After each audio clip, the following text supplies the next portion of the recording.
All right. So welcome, family. We're going to go ahead and get started in just a moment.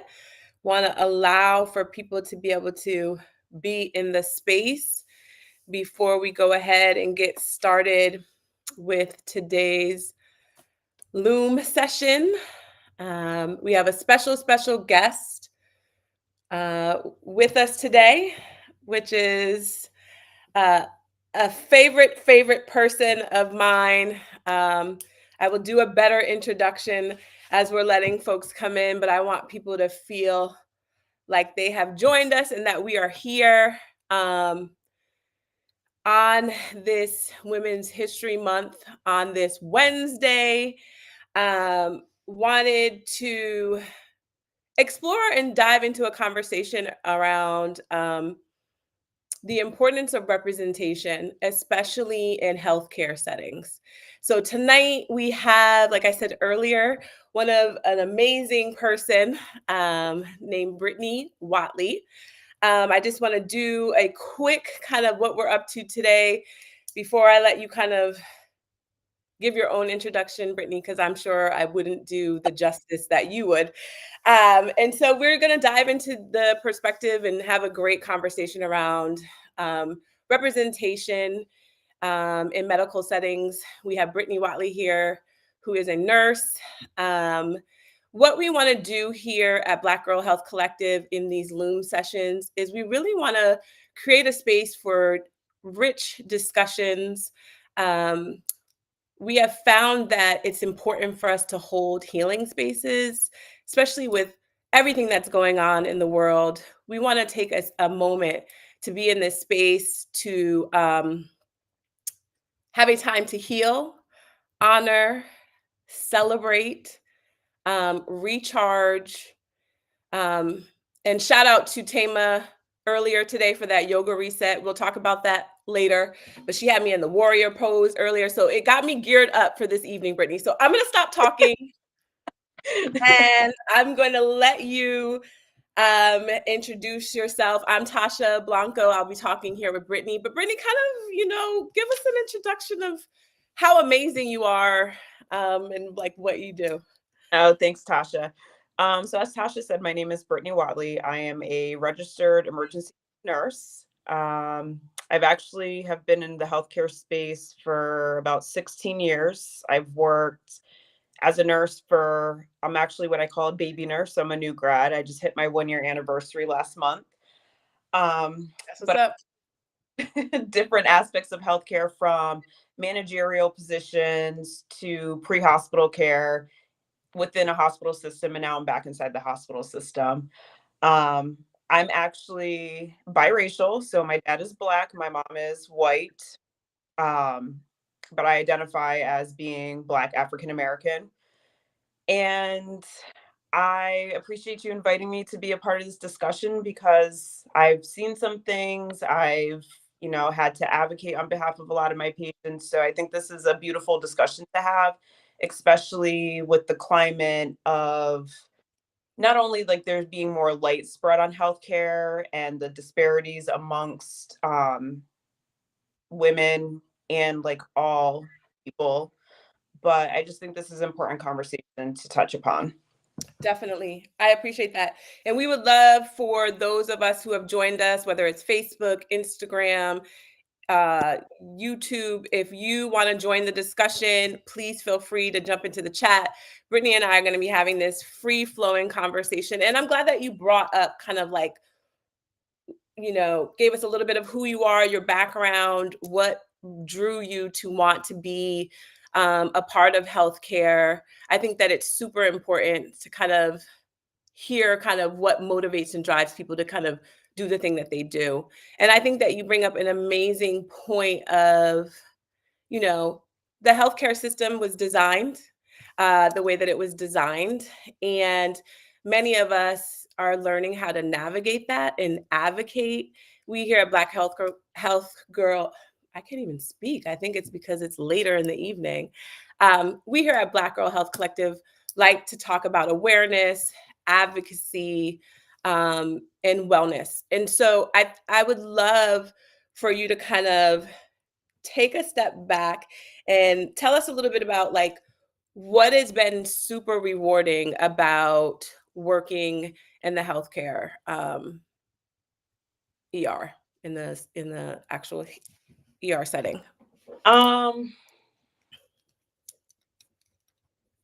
I think so, and a lot of people might feel differently about this. I don't think anyone ever gets into any realm of healthcare or like being a nurse, particularly for like the gratification of like someone just saying thank you to you. Like we don't get into the job for that. Like we show up to do a job to help, to educate. Like that's the dynamic role of a nurse. Like we wear a bunch of different hats. But I think for me the most rewarding is kind of twofold. So I am fortunate enough to work in a hospital where there are not only colleagues that look like me, but also a community that I'm serving that look like me.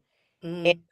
most rewarding is just being able to kind of sometimes take off my professional hat to have more candid conversations with patients and joke and laugh and notice that like just being a human being with them is making their experience of coming to the ER that much easier for them, because as we know, like any emergency that you may be experiencing, whether it's something very benign to like life threatening, it's scary. There's anxiety around it, especially having to go to the hospital, especially if you're by yourself, you don't have a support system.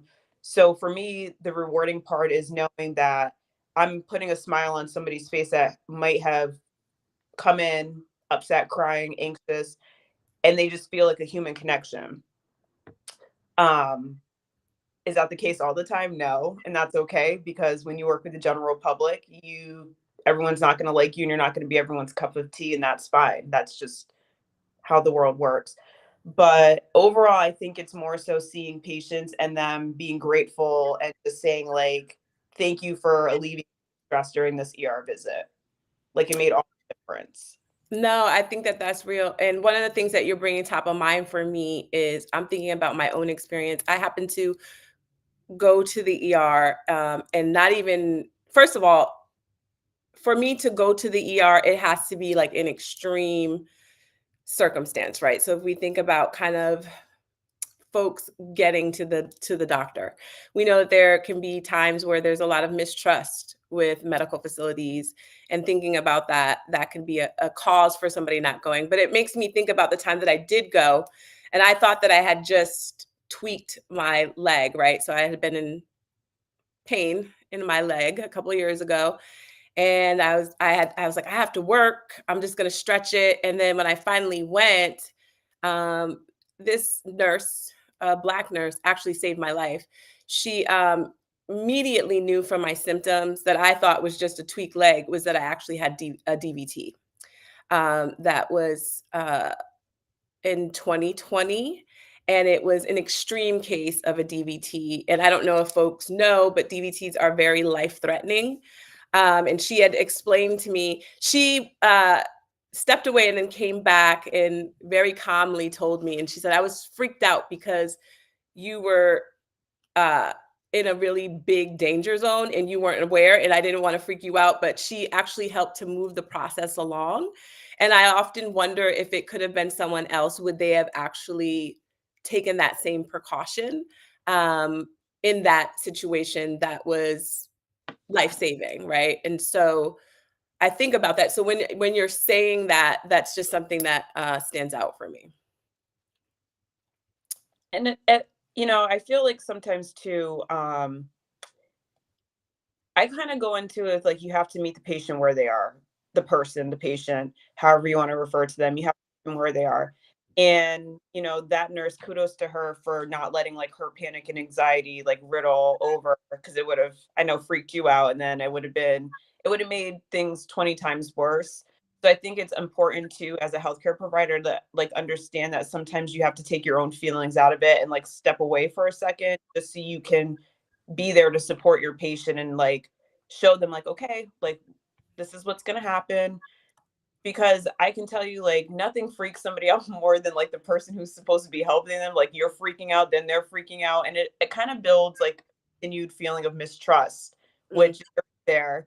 So like now, like feeling this person's incompetent who's taking care of you, because we're human beings too. We're gonna be anxious and like nervous. Um, that's just human nature. So I think kudos to that nurse for doing that for you. Yeah, I often think about her very often. I think that when you have really great experiences, you always remember. You also remember the not so great experiences. And so, would love for folks that are in the chat to kind of drop in some things that maybe come up for them that they remember, like that person who was really great, who supported them when they were there, or some of those challenges. One of the things that I'm thinking about, my mind is going a mile a minute because as we're talking, right? So there's the positive experiences we've had, there's the challenging experiences that we may have. There may be challenging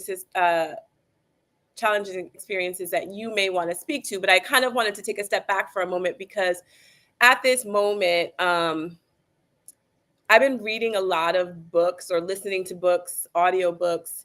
And I just wanted to lift up one of them because I had to write it down. So you see me looking down because I'm not that great of a, my mind sometimes doesn't remember everything. But I'm reading this amazing book. There's two books I'm reading. One, which is called Beauty and Breaking by Melissa Harper, which is an ER doctor, physician, a Black woman who is talking about kind of her navigating being a physician, and also how does she, as somebody who is supporting in the healing and support of the her patients that she's seeing, or the patients, I don't want to say that she owns them, but then she's also holding some space for herself, that she has to understand that she is human, that she needs to take time for herself, and it's okay to pour back into her. I think that when we're in service to lots of folks, sometimes we forget about that. And so, wondering if you want to speak to that, or if you wanted to talk about some challenges, and maybe that those things intersect. I'm looking at the chat. I see some people in there, but nothing for us thus far. So just, I'll leave you with how you may want to kind of lean into that. So I think both of those are important. I can attest. I think this is the first time in my life that I've actually been more hyper focused on me. So, meaning like being more aware of listening to my body when I need to take a time out, because I'm somebody who, like, I love to work. I love to work because it provides me to be able to like lead the life that I want to lead for myself. So it's traveling, going to having nice dinners. So I'm like, and those things, they cost money. So I'm someone who's guilty of like, I'll work. So let me rewind for a second. Typically on a like good week, my schedule is to work 36 hours. So that's 3 12-hour shifts, whether they're like split up or like back to back. But there have been times that I've done like 80 hours a week in preparation because I'm going to take like 5 days off where I have like something that I want to pay for. But I'm learning as I like get more comfortable in my own skin that I'm no good to anyone else if I'm not good for myself first. And that means being okay with having days, I call them fermented days, so where I just veg on my couch and I do nothing, because it's like a reset for me. And I used to feel guilty about those things because I'm like, I'm not being productive. But I'm realizing like that is a form of being productive because I'm taking care of my body and my mind. Realizing that it's okay to only work my 3 days and like be okay with that, because when I can tell like when I'm getting like burnt out and overwhelmed at work, because I start to just like get tired, I'm not as energetic. I have those mornings where like I'll wake up and I'm like, I don't really want to go to work today, and I'm like, that's not me, because I love my job, like I love what I do, I love going to work. So for me, I'm like, okay, it's time to take a time out. And I think the challenge is in that being that I know how short staff will be, and like maybe me coming in for those 4 hours would make all the difference, but I'm also learning to like pull back and be more supportive of myself. And that's been challenging because I'm always on the go. I like Mm-hmm. to see whether it's like learning or working. So it's, I think for all works in service aspects, whether it's healthcare or customer service, whatever it may be, like it's very important to dial back and like pour into yourself. Mental Absolutely. burnout is real. Absolutely. I think especially, with all of the things that come along with like I'm sure in all aspects of healthcare, right? But I think when I think of ER, I think of lots of things happening at once. It could be chaos. There could be, you know, a really fatal accident. There could be, somebody that's come in that's experienced, a gunshot wound or some along those lines. And so I think that you do need to kind of figure out from all of that is happening, how do you kind of decompress from those hours of you like taking in all of that, and managing it in the moment and having to stay calm, having to make decisions that are definitely important, quick-minded decisions. So appreciate just the work that you are doing on an everyday basis. Um, so just thank you for one. And there's something in the chat that says that someone is lifted up saying, definitely with body size and discounting and not listening to what I've expressed. And so I'm seeing that as probably being somebody lifting that up as being a patient in a healthcare setting and not feeling heard or valued, and how that can feel. And so when we think about kind of how we need providers to show up, that's super important.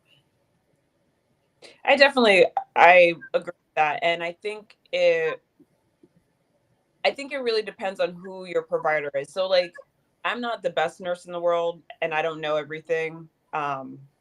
That's the beauty of like being in healthcare. You learn something literally new every day. But I will say that if you're for me, like when I first meet a patient, I'm looking at like the body language and I let them just take the floor. Like I greet them, I welcome them, I tell them who I am. Like I always say, like I'm gonna be the nurse working with you, not like I'm your nurse, but like I'm the nurse working with you. Like what brings you in today? And we have like an open discussion.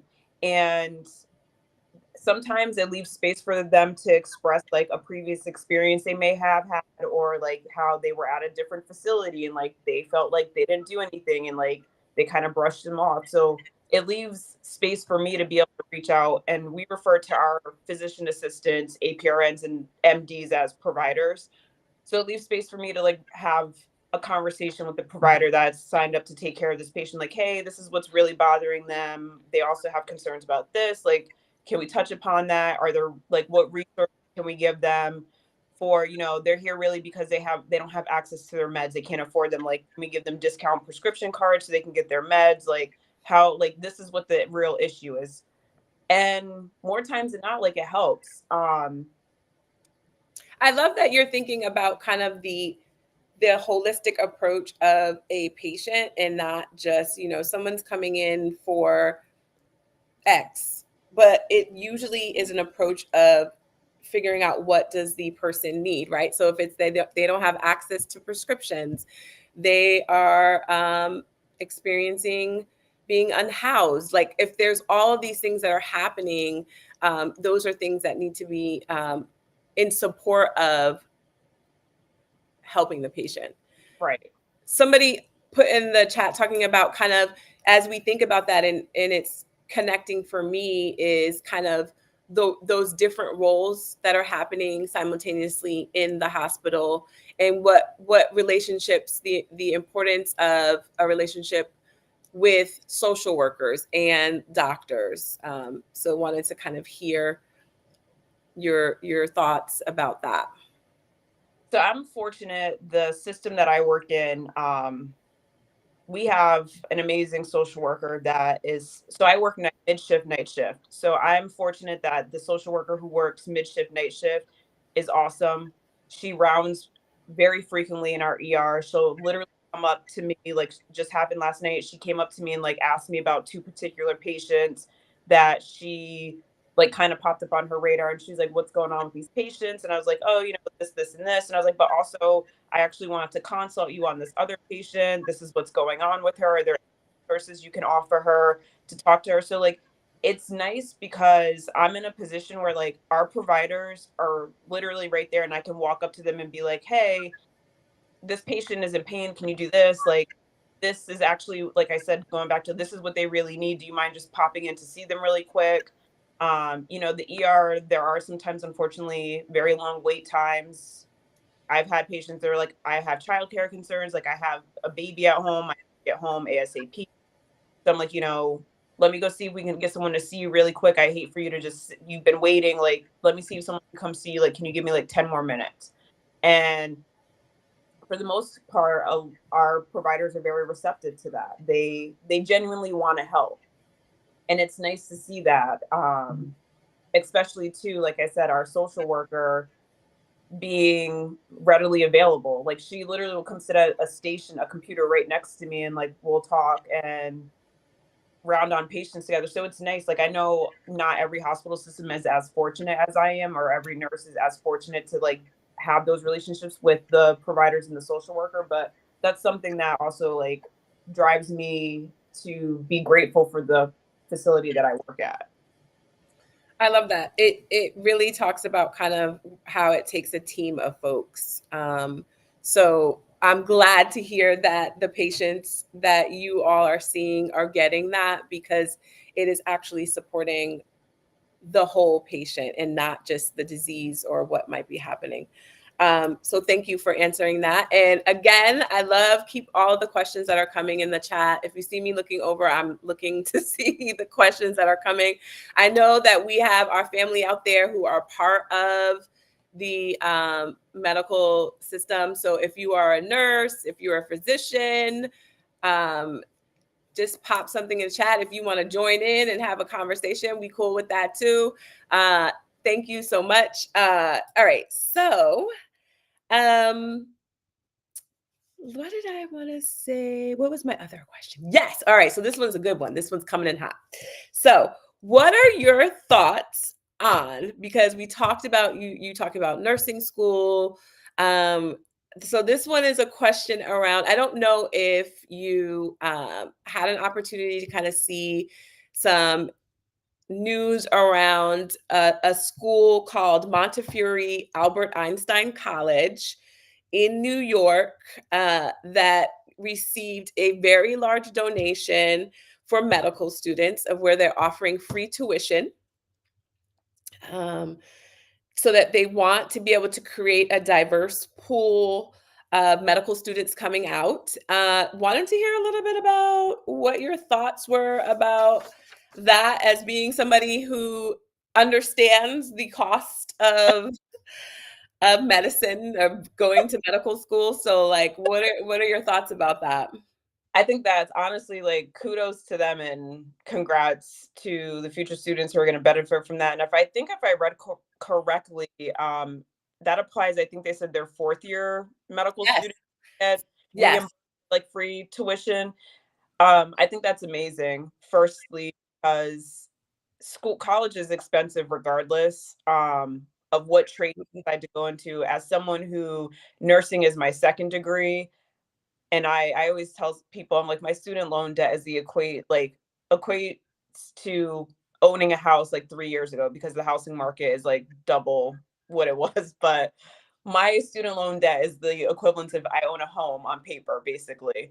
Um, and it is what it is. Like I hate my journey to where I've gotten, but I think that's amazing because I know medical school is very expensive. And the other thing that I've heard, I can't like confirm this 100% from passing conversation, is the residency part that they have to go through.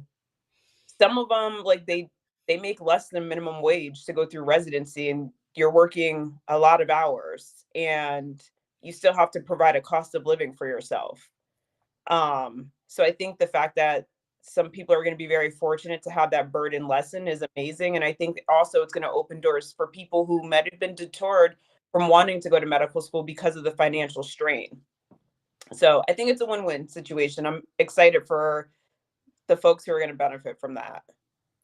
Yeah, when I saw that, I was like, I don't have time to go back to school. But I mean, if I did, I could see myself being at that school. But I think that it's great. It's never too late to redesign yourself. That's I my know.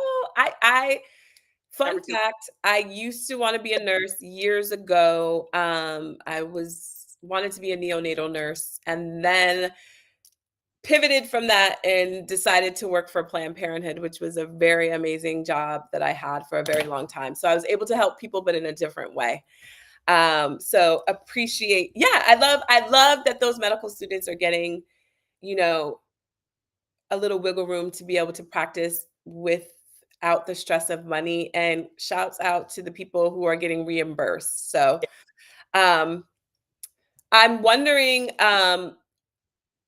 what what it may feel like as a nurse, as a newer nurse, how it may feel like as far as is there potentially some dynamics, right? Every job has dynamics around kind of I've been tenure, like that could be at any job.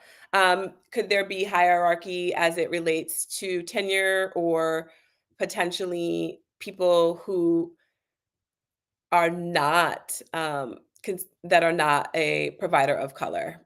Is there some type of hierarchy that you've been able to kind of see in any form? I know that you said earlier that whether it was nursing or any of the medical settings that you've been in, have you noticed any of that?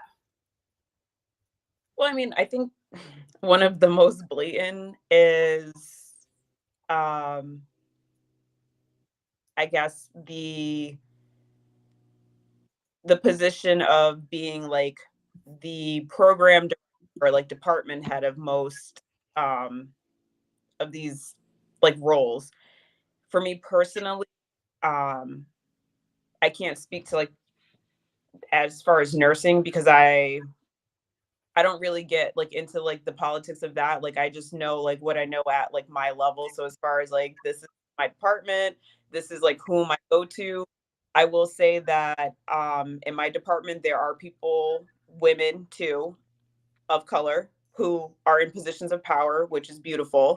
Yeah. Um, they are like direct managers that I will report to about certain situations. That's just like our chain of command.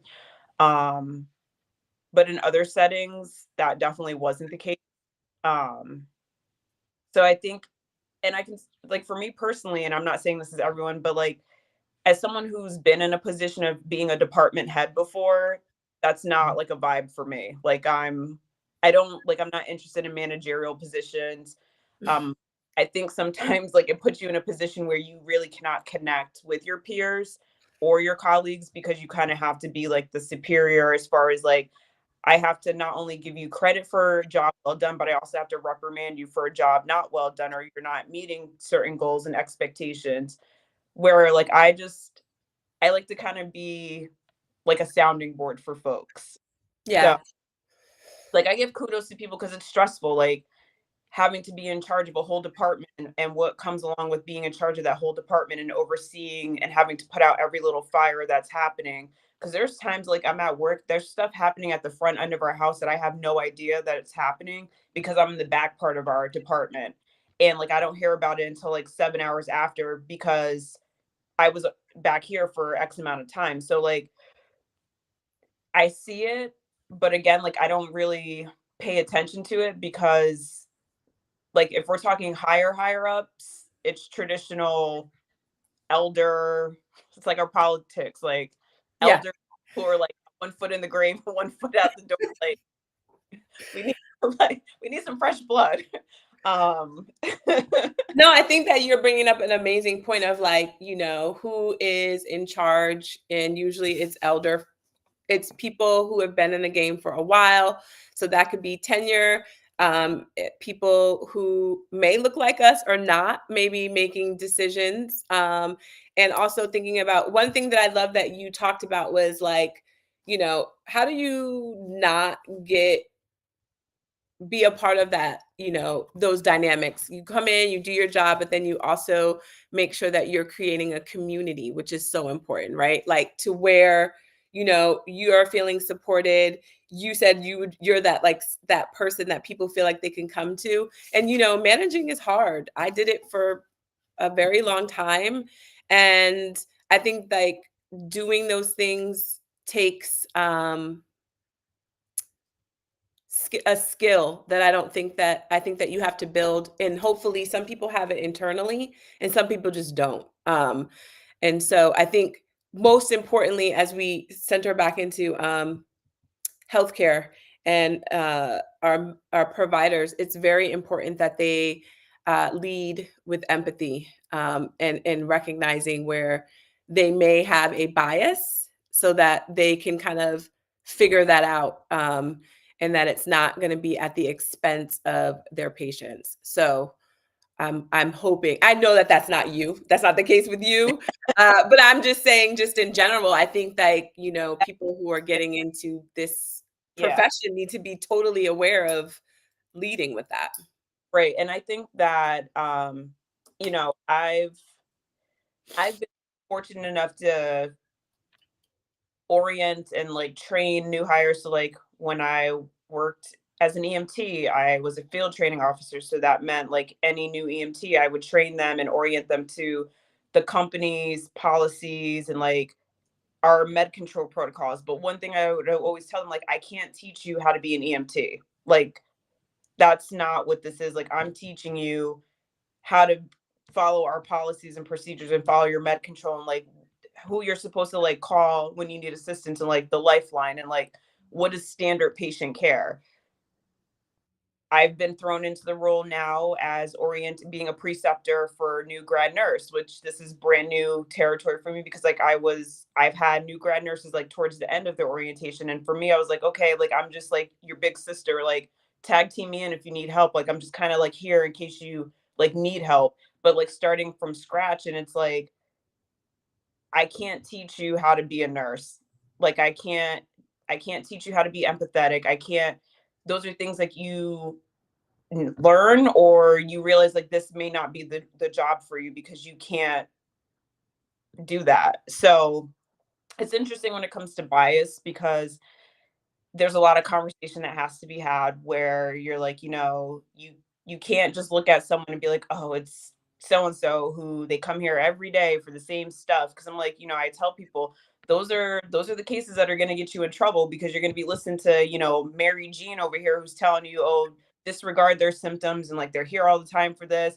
And it's going to be that one time that our friend they're going to be having a serious medical condition and you're going to feel like crap because you allowed someone else to distort your clinical judgment and like to make your own clinical findings.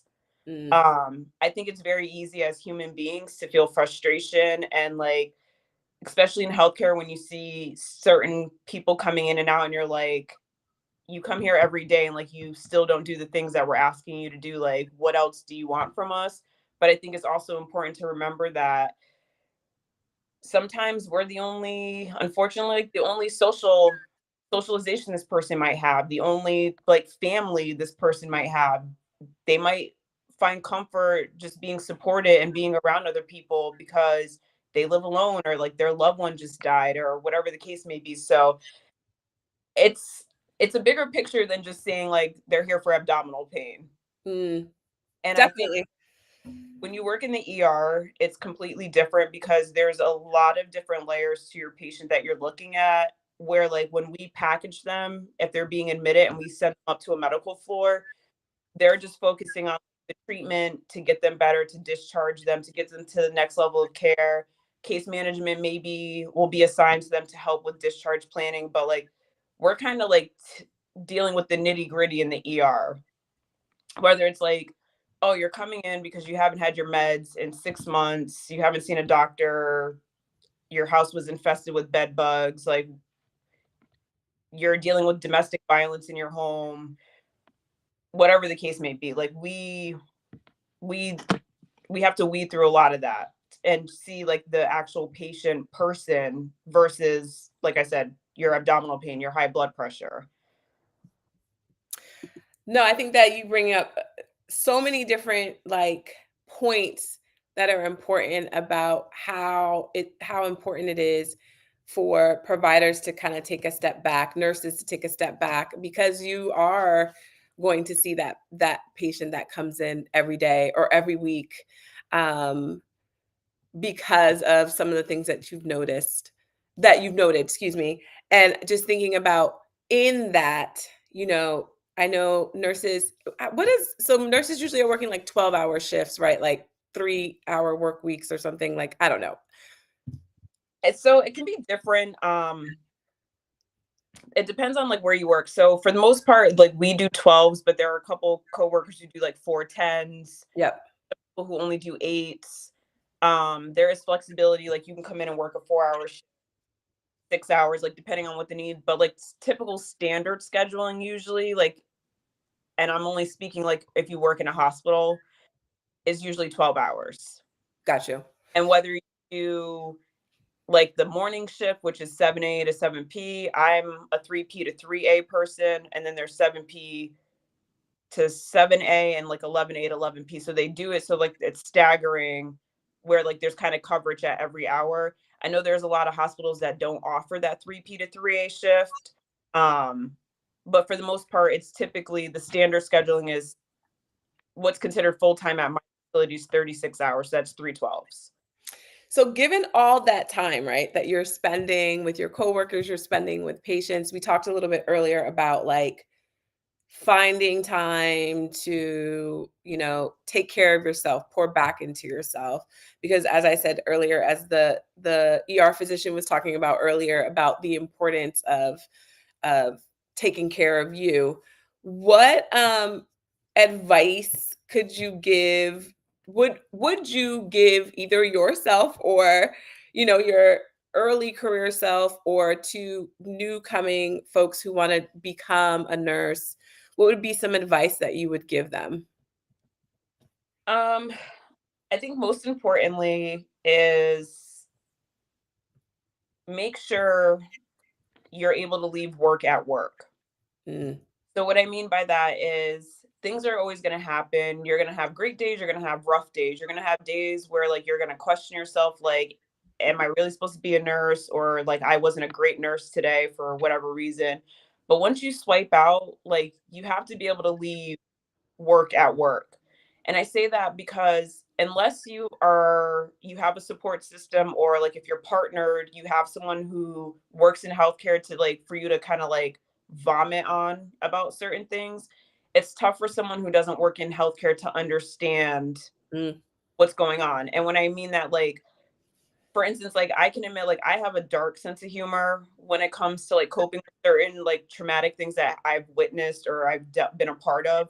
But I have a group of friends that like I can text or call, and like I call it trauma dumping on them, and like they get it, and there's no judgment there, and like it's a safe space for me. I also have like a fellow good friend who is a nurse who works in the NICU, and like her and I will like text each other and I'll be like, "Oh my god, like this is what's going on. I need to breathe for a second." So I think it's important to have a support system, but also learn to leave work at work. So for me, like once I clock out and I get in my car, that's it. Like the day is over. I did what I could. No one died in my care. Like it was a good day, and I go home and like I decompress. For me, like I listen to like a podcast, an audiobook, music. So by the time I get home, I shower and I'm like ready to go to bed, and like my day is done. It's also be selfish. Be selfish. And what I mean by that is your job will easily replace you. yeah, Be and listen, we were talking about this. loyal. Yeah, I didn't mean to cut you off, but you touched my soul with that because yes, go Be ahead. loyal. Like show up to work, get your paycheck, understand that like everyone is not going to be your friend at work, and that's okay. You might find one or two people that, like those are your people, but it's okay like if you don't, because that's your job. Like but be selfish. Like don't think because they're like, "Oh, like you're great. Like can you work? Can you do this favor?" Cuz one favor turns into 10, and next thing you know like you're burnt out, you hate your job, and like you're crying in your car every time before you go in for shift because you're so tired. Or like you feel like you just have no life outside of work. Like I said at the beginning of this, now like I've spent half of my life in healthcare, and now at this point in my life I'm truly learning like the importance of work life balance, and like really like making sure I'm taking time for myself and not devoting everything to work, because I spend all day giving myself to other people and taking on their stuff. So like if I need to be able to just breathe. So like find a hobby, find things that bring you joy, even if it's little things like binging a TV show, like find little things that bring you joy and be selfish with your time. I love it. It sounds like a lot about self-care and self-preservation as we're navigating the work environments that we're in. So I love that you're talking about taking care of yourself after that. What would you say if somebody wanted to get into nursing? Um Understand that it's not what you see on TV. Please understand that. So it's not Grey's Anatomy. It's not. Um I mean I would say start by shadowing. Go shadow a nurse. Like really go shadow a nurse. See what it is to do. Shadow the full 12 hours, 10 hours if you can. But really go shadow a nurse. I there's a lot of like on social media, like, rich nurse lifestyle, like we make so much money. Do I think that's possible? Yes, with time and experience, I think you could make decent money as a nurse, but like please don't come out of nursing school thinking that you're going to be making 100K and live in lavish. Like that's not the case. Well, um, we also had, you're reminding me of a conversation that we had a couple months ago that was talking about, there was a huge conversation and controversy about people just going to nursing school to get a bag. And then we were talking about some of the conversations that Dr. Jackie had made, which were like horrible. So like you saying that is just kind of like leveling us where we were before to kind of talking about like get into it for the right the reasons. right reasons. Like I will share for me personally, there's two reasons I got into nursing. And some people look at me like I'm crazy when I say this because a lot of people, why I love to help people. Yes, that's true. But the other reason I got into nursing is because it's a lifelong, it's set for the rest of my life. And what I mean by that is I could be a nurse in some capacity until I'm ready to retire because it doesn't mean that I have to be at the bedside for the rest of my life. Like there's so many different avenues within the nursing field that like if people say they're interested in nursing, explore the different like possibilities because like I know people who were in my new grad cohort who came to the ER thought like they were going to be ER nurse they wanted to do and they're like I hate this. Like I literally hate being at the bedside and now they're working as a nurse in a different capacity doing something else and they love it. So like bedside nursing is not the only type of nursing. There's a billion different ways you could be a nurse in some capacity. For me, I identify as a lifelong learner. So Mm, always going to be ways for me to level up as far as like continuing education, ways to make myself as a better provider, more informed, um, different avenues. Like I was just sharing with the friend the other day that like for the longest time, I like when I started nursing, I was like, I'm going to be an APRN. And now I'm kind of pivoting and I'm like, I actually like orienting. Like I think I might want to eventually get a master's in education to be a clinical instructor, like mhm. not teach, but like just be a clinical instructor. And that would be like my way of giving back to the nursing profession and community. Because I also remember like I had two clinical instructors when I was in nursing school that like I loved them because like they made that experience that much better for me. And like they saw me for an individual and kind of helped me like they're like, yeah, you'll be fine in the ER. Like, go. Like, you'll survive. Like, go ahead. So it's important too, I think, when you're thinking about nursing school, not only the self-sacrifice because it's a time commitment. You need to have a support system. You're gonna have a lot of nights where you're gonna be crying and screaming. You're gonna be stressed out. Like the ugliness in nursing school is it's competitive. The other side of it is, and anyone who's a nurse will tell you this, they do not teach you how to be a nurse in nursing school. It's all about how to pass your national exam. That's what it is. You don't like learn how to actually be a nurse. And I think that's the misconception. Like a lot of people go into it not knowing that. Um, don't settle on the nursing program because your whole family went to that particular nursing program. Find a program that's going to work for you. I did an accelerated program. I did it in 16 months. It worked for me because it had a little bit more flexibility as far as like when we did our clinicals, when we had class, it was hybrid and on campus. So like there were times where I had a semester where two of my four classes were from home. like, and I was able to work full time, because that's the other thing. Like, a lot of these programs make it so you can't work and support yourself. Like, That has been a huge thing that I not to cut you off, but that was like a huge thing that I had heard, like people just trying to figure out how do they navigate, like I still have to work. And I remember when you were in school, uh like I didn't see you. You were like, listen, I'm I'm devoting my life to um I'm devoting my life to school right now, so I'm gonna see you in a couple of months. And I was like, cool. That's just like, it's rigorous. Recall you talking about that. So I'm glad that you are like dropping these gems off for people who are looking to kind of figure out what are my pathways in it, right? And I think one of the hugest things that I love about this conversation, and I know that this is just the beginning of a conversation, because we want to have these conversations more often where we can honor and celebrate and kind of have these discussions about how important it is for representation for us. Because I know that school, when there's a teacher that looks like us, right? Or we're going into an ER and there's a woman who looks like us, whether that's the doctor, the surgeon, the nurse, that makes there. I know for myself, it becomes like a deep breath for me, because then I can kind of say the thing, and that they, give it to me direct. This is how I'm going to tell you. All of those things are super important, because I think that there's just a different connectivity and an honesty that comes along with that encounter. So. no, I definitely agree with that. And like, I can recall multiple times where like I've had patients who we literally just sat there and like we made jokes about like how, like, for instance, we I had a young girl whose mom was at the bedside with her, and like I always ask, like, are you comfortable with me like having these I have questions I have to ask you, like, do you want your mom to stay in the room, do you want her to step out? And like, one of the questions we have to ask as a screener, like every single patient we ask, like, are you sexually active? Mm, And like the daughter looked at me and like the mom was like, like her response, me not knowing, like I had already asked, and she said, yeah, but not knowing like the patient had a 10-year-old child at home, and like the mom's like, well, I have a 10-year-old grandchild, I hope like she's not anymore, like joking.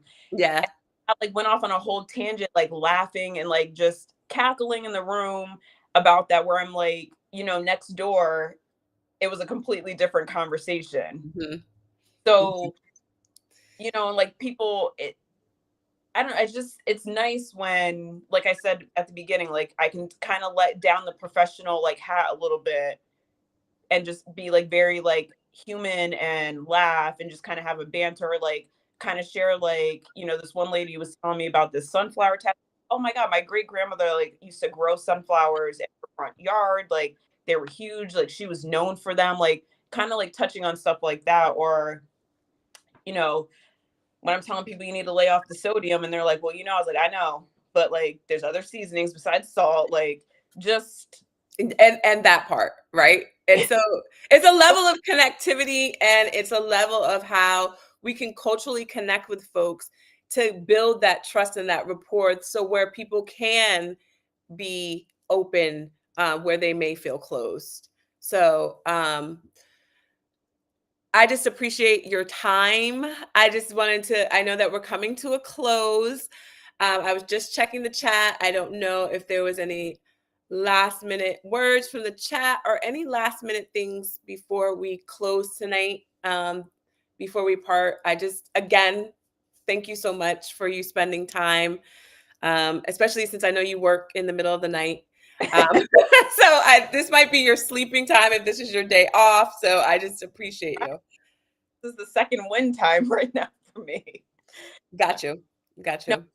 for having me, and like considering me for this conversation. And like it's interesting because like before you had even asked me about this opportunity, I had this like similar conversation with one of my colleagues who I consider her like a work mom, and I just love her, like, to the point like when I always put Miss in front of her name because I feel like she just owes that, like, deserves that level of respect for me.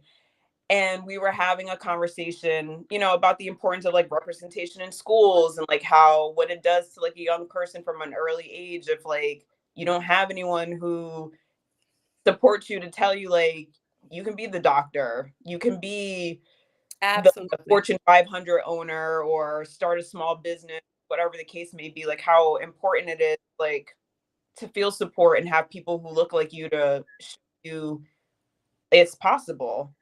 Um, so thank you for having. Absolutely. You've got people in the chat thanking you for your time and great points, and people shouting you out saying you should be a mentor and a coach. So you've already got the cosign from the family in Black Girl Health Collective. So, like, thank You. you so much. We hope we see you at the Black Girl Health Con in November. That's going to be important. And also, we hope we see everybody for our Wednesday resets, whether that's the yoga or with our Black Girl Health Collective DJ Trilla K, who is always spinning on Wednesdays. And also in April, we will be having another live that's talking about Black Maternal Health Week. And we hope that you join us then. So thank you very much. Everyone's saying thank you. And have a great Wednesday, Brittany. Have a great Wednesday, everybody out there, family, cousins, sisters, aunties, mamas, all y'all. Thank you so much. Have a good night, and we'll see y'all soon.